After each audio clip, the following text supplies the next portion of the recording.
Hi, I'm Audrey. I'm out here outside of a just wrapped Tacoma City Council meeting where dozens of community members showed up to support the Tacoma Planning Commission's recommendations to further solidify tenant rights and social housing in the One Tacoma Plan to further protect working families living and working in Tacoma. And I'm here with Ann Dorn, the chair of the Tacoma For All Steering Committee, to tell us about why people are so passionate and why it's important that City Council act and vote to support these amendments to protect working families. Well, we're hearing from a lot of members of the community about the tenant protections and how they've been effective. One of my favorite stories tonight was from a young person here in Tacoma who shared that his rent went up.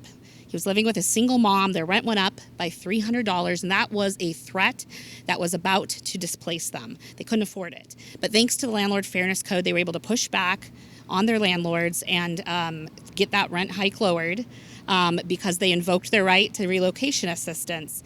And so stories like that fill me with hope, and I think it makes it really, really clear that tenant protections are working. But at the same time, Tacoma For All folks are out in the community, we're canvassing, we're talking to people, and we see the other side of this coin.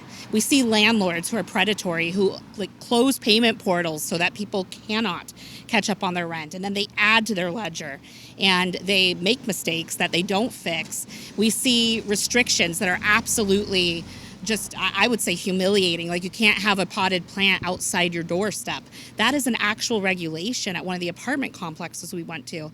And I think, housing aside, there's just this question of human dignity. What do we want to be as a society? Like, who do we want to prioritize? And is it going to be the lives of the people who live here, who do all of the working, and the creating community in this town, or is it the billionaire class? And we have to make that choice. And right now, Tacoma City Council has a chance to adopt the recommendations of the Planning Commission.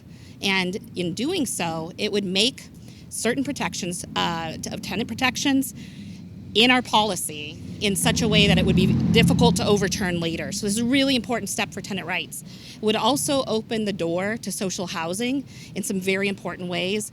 And that's really where we need to go as a city and as a community. And I would say, as a society, is we need to think about permanently affordable public housing.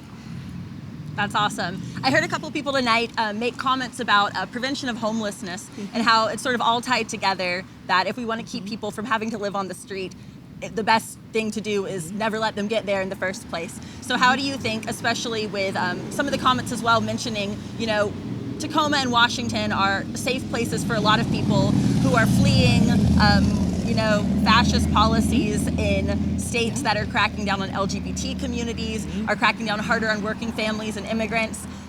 Housing as playing a role for people to live here. How do you see that supporting, Tacoma as a better place to help our homeless neighbors and to help people who seek us as a place of refuge and safety and the ideals of everything we want the city of Destiny to be? Fixing glasses. I think that's such a great question. Housing is a fundamental human right. I truly, deeply believe that. As someone who has been displaced myself, I know firsthand the pain of losing, those four walls and a roof and how it destabilizes everything else in your life. I was a single mom who ended up couch surfing with an 8-year-old, and it was one of the worst things that ever happened to me. You cannot, really meaningfully do much with your life. You can't really look for work. You can't feed yourself healthy food. So much depends on housing. And housing would not have fixed all my problems during that period in my life, but it would have made everything better. It would have given me a sustainable place to work on those problems. And so I think as we welcome people to this city, and we should welcome people, housing has to be one of our top priorities. It is the foundation that the rest of our life flows from. And you can't have strong, happy, healthy, thriving, connected community if you don't have that solid foundation of housing. That's so well put. And so after the meeting tonight, where a lot of people voiced their support, it feels good, but what comes next? And what should people who are interested in this issue look out for? Well, Tacoma For All will continue to advocate for tenant protections at every level. We are also exploring and preparing for the possibility of a campaign for social housing. Social housing is permanently affordable housing, which is economically integrated. So you're paying a percentage of your income and living right next to folks on either side of you who might make much more or much less.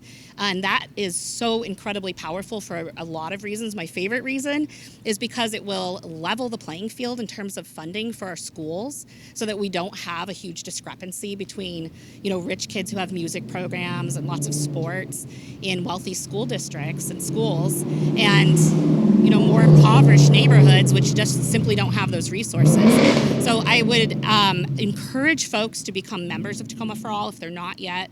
Membership in Tacoma For All is a powerful way to support the housing justice movement here in Tacoma, and it's critically important that we're all working together in this fight. There's a lot. We've won some incredible victories. I'm so proud of the Tenant Bill of Rights that we passed in 2023, but there's a lot more that we need to do and a lot further that we need to push, and we need to keep going until everybody is housed.